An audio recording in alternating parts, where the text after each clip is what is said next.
Hi, fertility ட்ரீட்மெண்ட்ல stem cell therapy எங்கெல்லாம் யூஸ்ஃபுல்லா இருக்கு, நம்ம எங்கெல்லாம் ஸ்டெம் செல்ஸ் எடுக்கிறோம் அண்ட் அதோட சக்சஸ் ரேட்ஸ் என்ன, அதெல்லாம் நம்ம ப்ரீவியஸ் வீடியோஸ்ல பார்த்தோம்.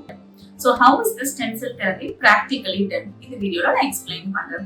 ஸோ ஒரு கப்பலுக்கு முதல்ல இந்த ட்ரீட்மெண்ட் யூஸ்ஃபுல்லா இருக்குமா, எவ்வளோ சிட்டிங்ஸ் தேவைப்படும், ஸோ என்ன ரேட் ஆஃப் சக்சஸ், இதெல்லாம் முதல்ல எக்ஸ்பிளைன் பண்ணிட்டு அவங்களோட ஜென்ரல் கண்டிஷன் அசஸ் பண்ணிடுவோம். அதுக்கப்புறம் இன்ஃபெக்ஷன்ஸ் ஸ்கிரீனிங் அண்ட் அவங்களோட பிளட் கவுண்ட்ஸ்லாம் நல்லா இருக்கான்னு பார்த்துட்டு ஒரு சின்ன அனஸ்தீசியா மூலமா ஆர்த்தோபெடிக் சர்ஜன் அவங்களோட இடுப்பு எலும்பு அப்படின்னு சொல்லுவோம், ஒரு இலியக் போன்ஸோட நடுவுல இருக்க போன் மேரோல இந்த ஸ்டெம் செல்ஸ் உற்பத்தி ஆகுது.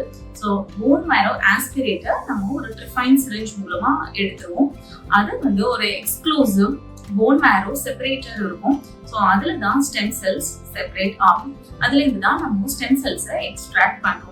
ஸோ இந்த எக்ஸ்ட்ராக்ட் ஆன ஸ்டெம் செல்ஸ் ஸோ ஒரு 100 ml ஆஃப் போன் மேரோ ஆஸ்பிரேட்ல இருந்து அரௌண்ட் 2 இல்ல 3 ml of stem cell concentrate தான் நம்மளுக்கு கிடைக்கும். அதை நம்ம ரொம்ப கேர்ஃபுல்லா ஹேண்டில் பண்ணி ஒரு கப்பலுக்கு எதுக்காக அந்த ட்ரீட்மெண்ட் நம்ம பண்றோம், இன்கேஸ் ஸ்பெர்ம் கவுண்ட்ஸ் ரொம்ப கம்மியா இருக்கு அப்படின்னா டெஸ்டிஸ்ல இன்ஜெக்ட் பண்ணுவோம். அண்ட் ஓவரியில கருமுட்டை உற்பத்தி ரொம்ப கம்மியா இருக்குன்னா லேப்ரோஸ்கோப் மூலமா ஓவரீஸ்ல இன்ஜெக்ட் பண்ணுவோம்.